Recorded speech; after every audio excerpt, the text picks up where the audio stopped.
that I explain for you later. This part named, yes, as olfactory region, or also named as the Kesselbach area, that included some neurons that involved in the smelling. As I said for you, in all parts of our body, yes, under the epithelial tissue, there are the connective tissue. That these connective tissue included the glands as serous glands, mucosal glands, also the veins or other structures.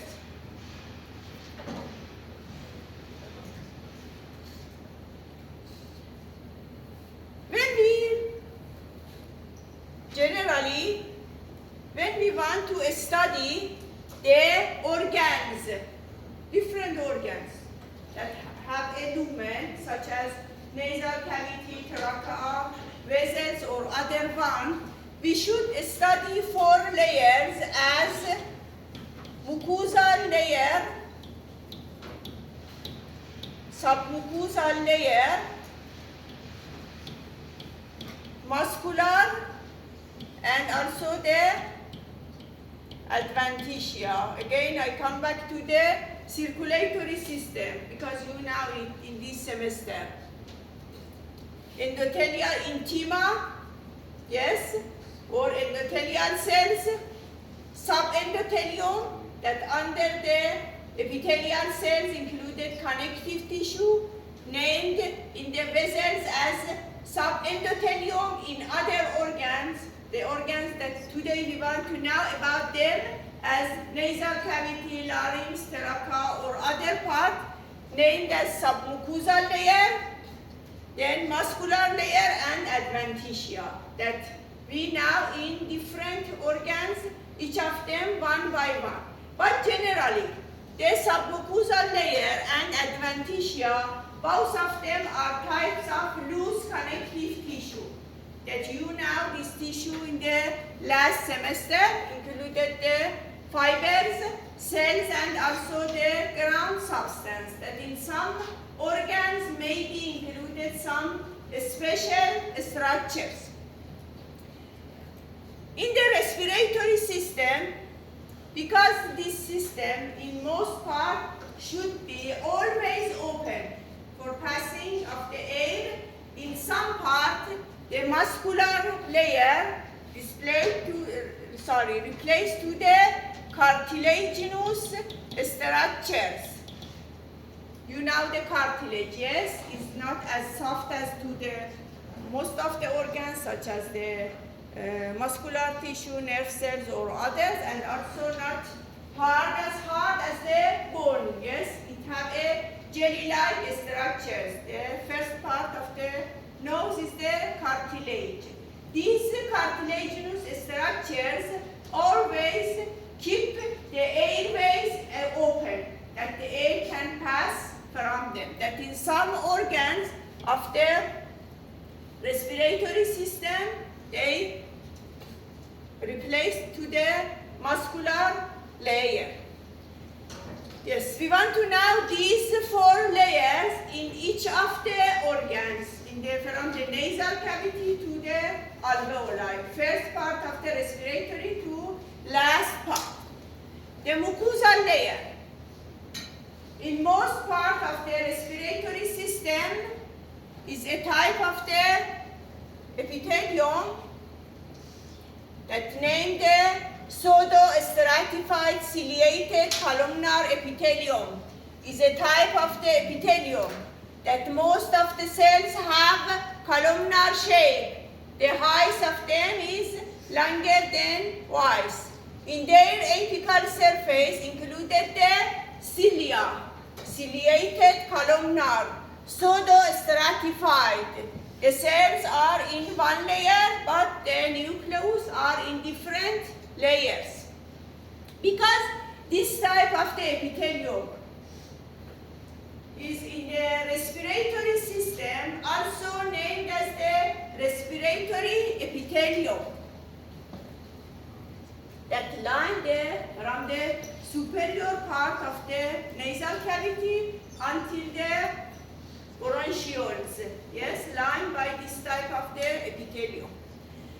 in this epithelium, we can find 5 types of the cells. The most abundant of them are columnar ciliated cells, as you see here. Yes, they have the columnar shape. Yes.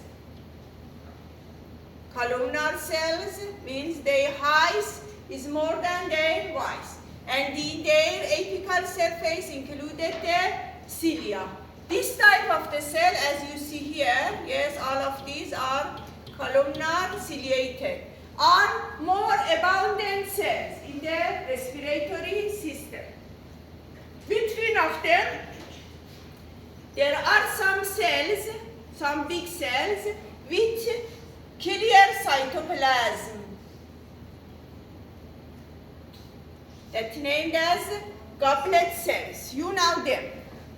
Yes? What are them? Yes, secreted the mucus. And mucus is necessary for the lubrication, for the softening of the airway that are more in the respiratory system.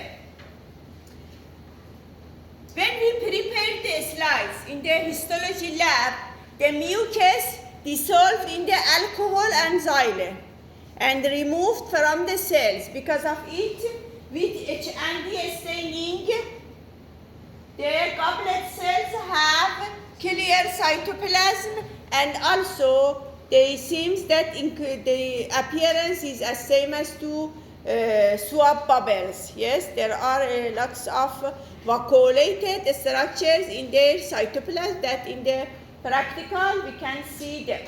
These cells, as you say, produce the mucus that are necessary for the lubrication.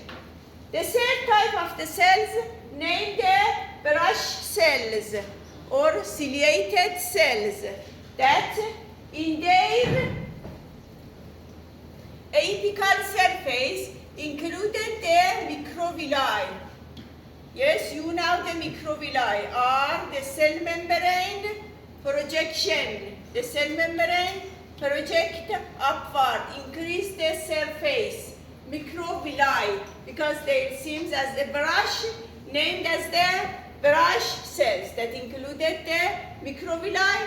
Their function is they are the chemoreceptors, are receptors for the some chemical materials, different molecules, different odor molecules that enter to the respiratory cell. They can receive them. The fourth type of the cells named as the small granular cells. Yes, granules. In their cytoplasm included some granules. And most of these granules are as same as two hormones that release from these cells. You know the cells that produce and release some hormones, also named as the endocrine cells, that these cells released their products to the lamina propria, to the vessels that are in the lamina propria. Their product released to circulatory system, not in these lumen. These cells also named as the Kolchitsky cells. Kolchitsky cells are granular cells that included some hormone structures and also named as the enterochromaffin cells. Yes, all of these names are same.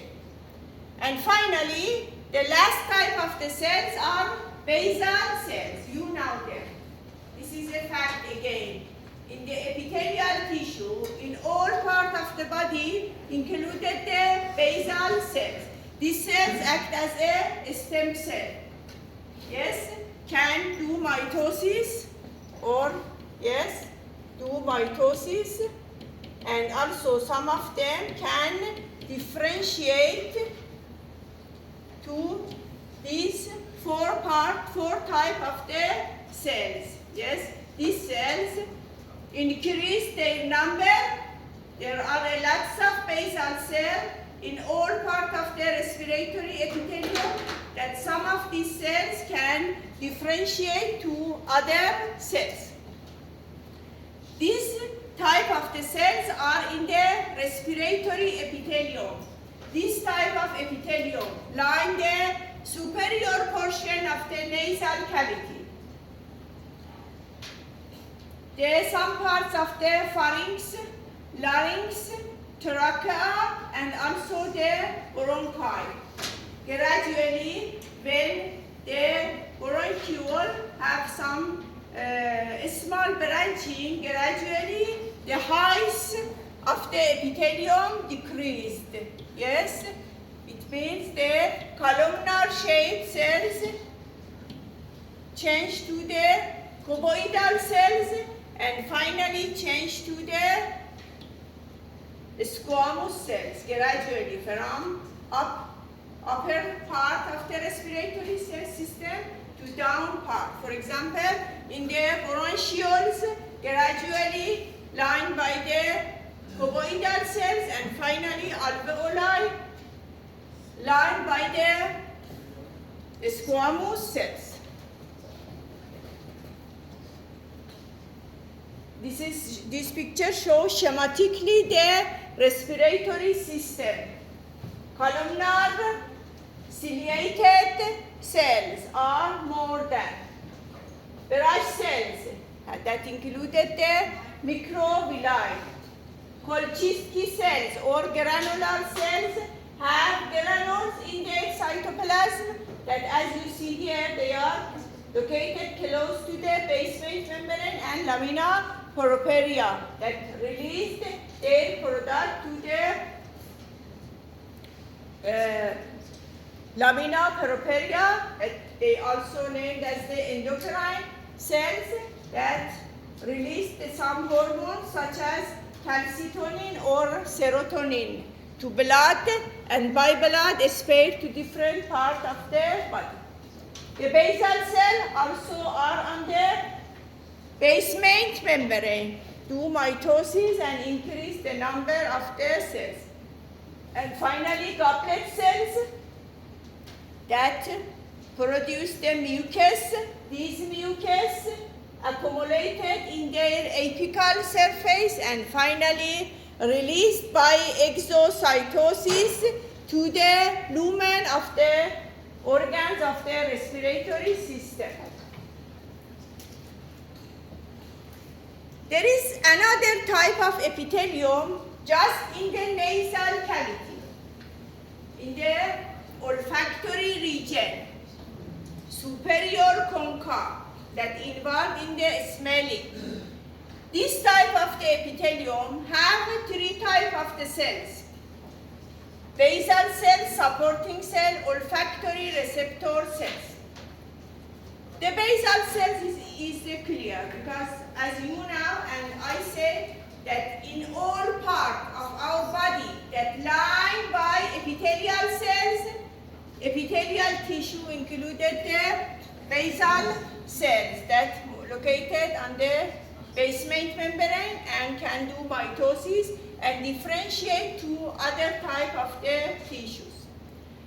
Olfactory receptor cells are the nerve cells, a neuron. You know the neuron, yes? They have a cell body, some small process as dendrite, yes? And one line process as axon, yes? The neuron or nerve cells involved in the reception of different information from the internal part of our body or external part. Here, these cells, because involved in the smell named as the olfactory cells, that as you see here have a soma, the dendrite are to the nasal cavity that receive the different odor molecules. Yes, the odor molecules, that these information transfer by the soma to the axon, and finally the axon pass from the bony plate that's located in the superior portion of the nasal cavity as a cerebriform plate enter to the brain, to the olfactory bulb, and finally form the olfactory tract and go to the olfactory cortex in the brain. These cells involved in the smelling that can receive the odor molecules, different molecules. But these odor molecules, for their reception or receiving by these dendrites, should be solvent. Yes, they should dissolve in some materials. They should be liquidy, not as solid. Yes. For this purpose, in the lamina propria of the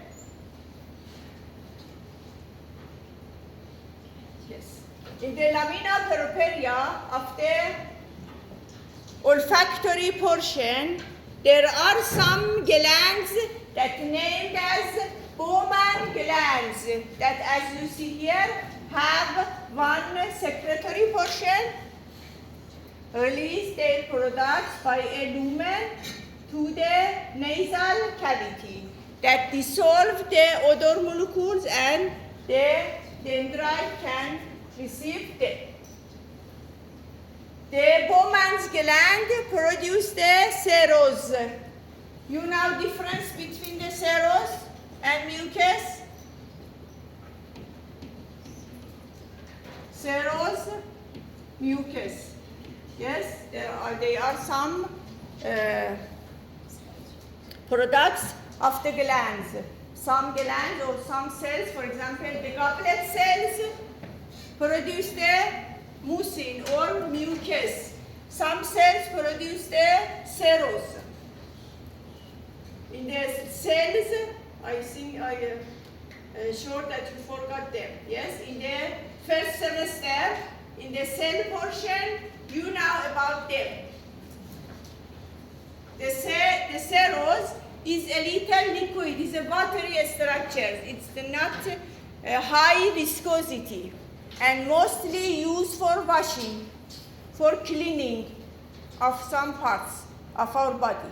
But the mucus have high viscosity. They are a little are as a glue, yes? That is for lubrication. The serous cells or the serous glands, as Bowman glands, produce the serous. They are for washing. Washing of what? Washing of the dendrite, of the nerve cells that are here.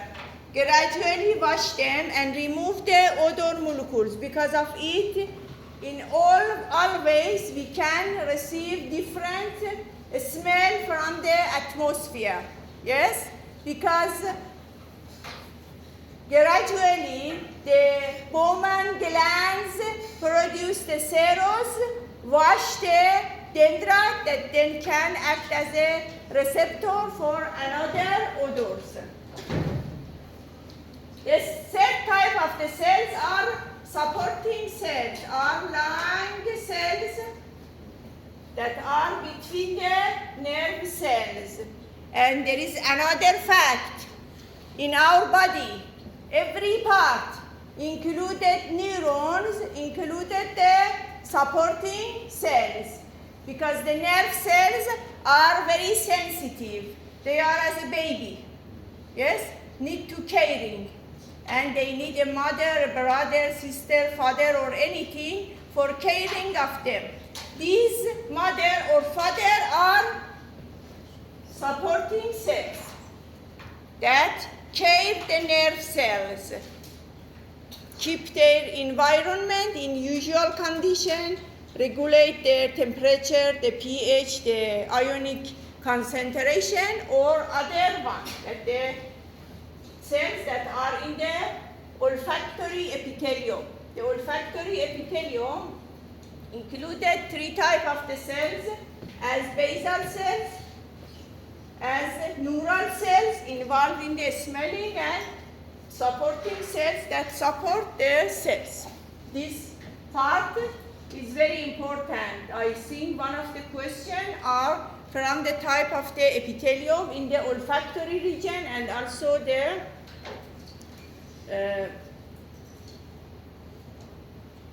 respiratory epithelium. About the submucosal layer, the other layers, yes, just in each part I explained about the differences, because in the first part I explained for you that generally in all parts of the respiratory system, included the mucosal layer that lined by the pseudostratified epithelium. If there are some exceptions, I explain for you. The submucosa is a type of connective tissue that if included some, again, specific structures in each part, I explain for you. And then the third layer is a cartilage, mostly hyaline cartilage, but in some part maybe other type of the cartilage that I explain for you. And finally, the outermost layer is the adventitia or the skin. Paranasal sinuses, what are them? By this picture, anybody now?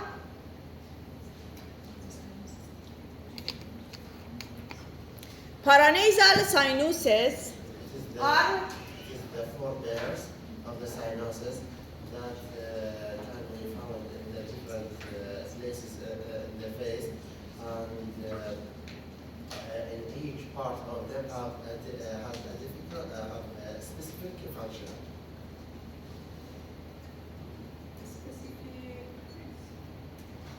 Parasinus structures, paranasal sinuses, are some bony cavity that are in the bones around the nasal.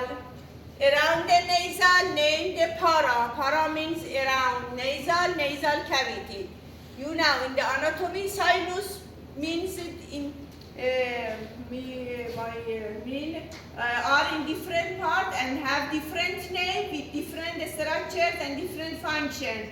Such as, for example, in the heart, there are some spaces in the posterior part of the heart that name the sinus as the oblique or transverse sinus. In the skull, some veins named as the sinus. In the respiratory system, paranasal sinuses, as you see here, yes, here a coronal section, yes, pass from the face and remove the anterior part of the face that we can see this sinus. There are some cavity in the bones that these cavities filled by the air for lightening of the skull, lined by the pseudostratified epithelium, because they are finally continue to the nasal cavity and release their products to the nasal cavity. The mucosal layer of them lined by pseudostratified epithelium. That this epithelium you now included the mucosal cell, they produce also the mucus that release to the blood. And finally, some secretion exit from our nasal, that is product of the nasal cavity and also the paranasal sinuses. That lined by respiratory epithelium have lamina propria. In the submucosal layer included the seromucous gland and also some lymphoid tissues. Included the lots of lymphocytes that involved in the defense. This sinus named by their location that I think in the anatomy explained for you. The frontal sinus, the frontal bone, maxillary sinus, maxillary bones, and in the interior part the ethmoid and sphenoid sinus are in the bones of the ethmoid and sphenoid in the basal part of the cranium. And there is the relationship between the cranium and the parasinus. For example, when the gland is it produces a lot of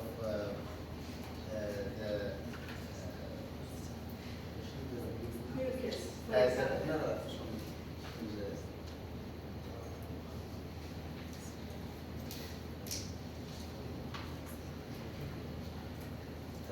the tears, a lot of tears Yes. that have a specific way that it is always hang in the nasal.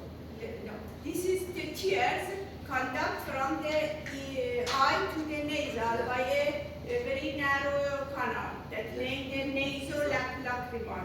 Yes. That conduct the air.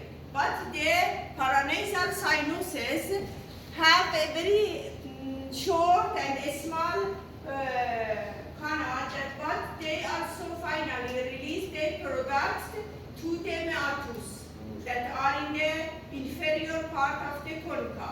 Yes, they release their products to inferior meatus or superior one that I think in the anatomy professor explained to you. Maybe Yes. you forgot that. But finally all of them exit from the nose, yes, by some secretion.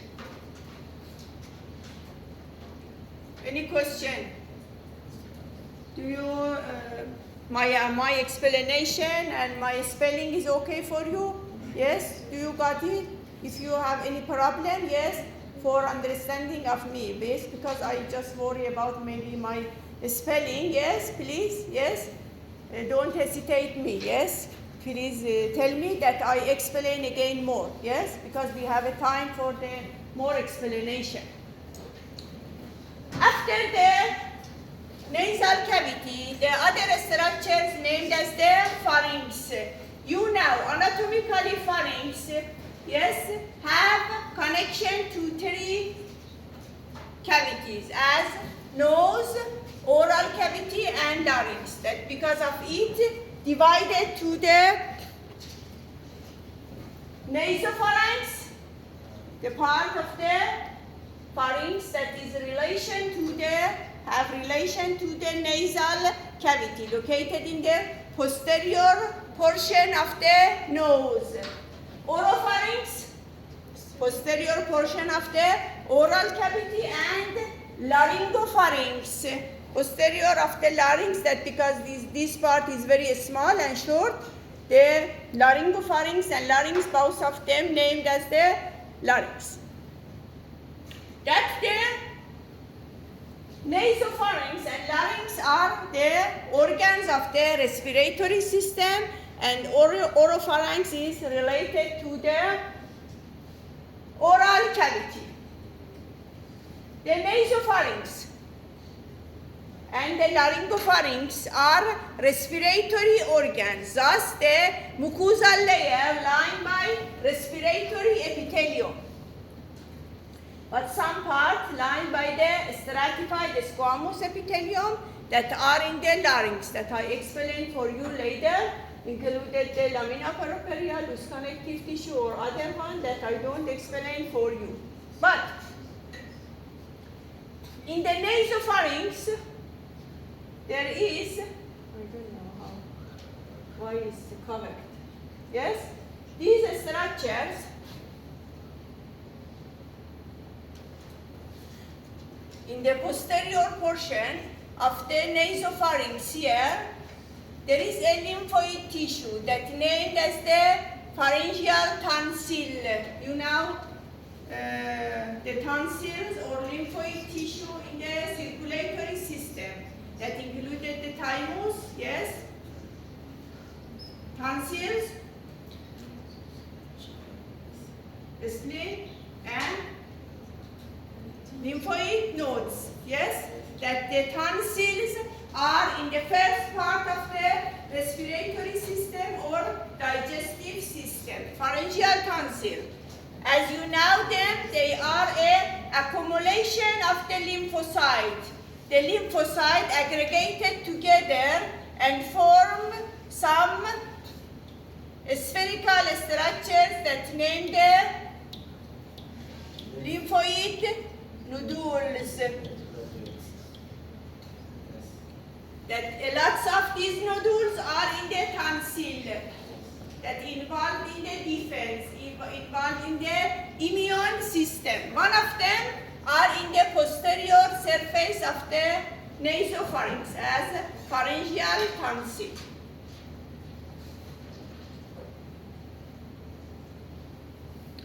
We don't want about the oropharynx because you know about it in the GI system in the next semester, inshallah. And another part of the respiratory system is the laryngopharynx or larynx. That the mucosal layer of it lined by pseudo-stratified epithelium or respiratory system. But in some part, lined by stratified squamous non-keratinized epithelium. There is another fact about the epithelial tissue. Always, every part of our body that have contact to a foreign things, such as food, such as air, such as focus or other, yes, this part always lined by the stratified squamous epithelium. This type of epithelium is necessary for protection. In the larynx, there is two parts that line by this type of the epithelium. One of them is the vocal folds, because have contact to air when we speak, yes, and have some sounds is because of the contact of the air to the vocal folds, yes, movement the vocal folds and we can talk and speak because they have contact to the air lined by the stratified squamous epithelium. And the epiglottis is one single cartilage that acts as a door in our body, yes.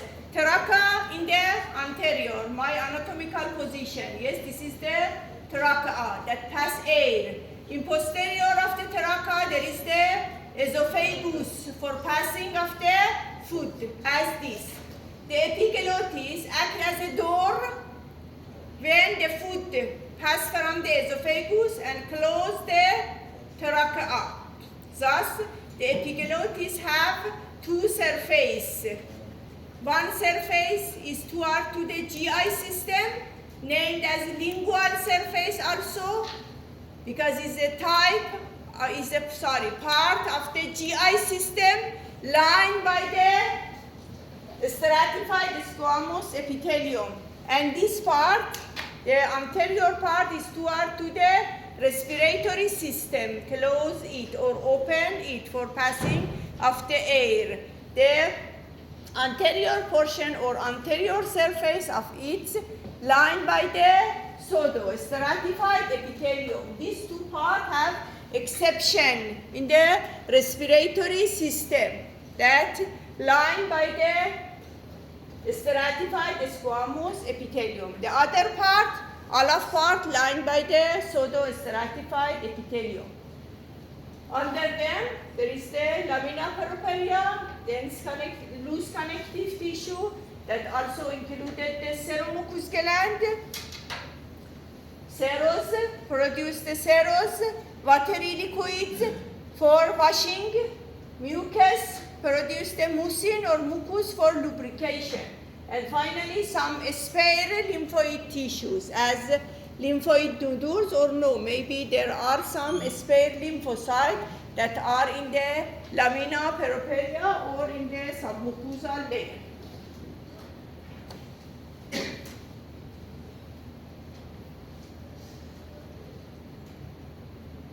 Under the submucosal layer in the larynx, the third layer that I explained for you in most of the organs, included the muscular. Here in the respiratory system, most part included the cartilage. That you know the structures, anatomical structures of the larynx that included a lot of cartilage that connect together by some ligaments. That the ligaments are the irregular. Sorry, this is the irregular. Yes, this is the irregular. There is connective tissue, and in the around of them there are some muscles as skeletal or striated muscle that attach to the cartilage. But the cartilage, you know them in the first semester, have three types of in our body, as hyaline type, elastic type, and fibrous type. The fibrous type just in the intervertebral disc, but here in the larynx, some cartilage are hyaline, some of them are elastic. The difference between of them is the existence of the amount of the collagen type 2. Yes, that in the hyaline cartilage included more collagen type 2, and elastic cartilage included the elastin fibers. There you know the cartilage of the larynx in the anatomy. Thyroid, cricoid, and the basal part of the arytenoid are types of the hyaline cartilage, and the epiglottis, corniculate, cuneiform, and the apex of the arytenoid are types of the elastic cartilage. And the muscles, all of them histologically are types of the skeletal muscle.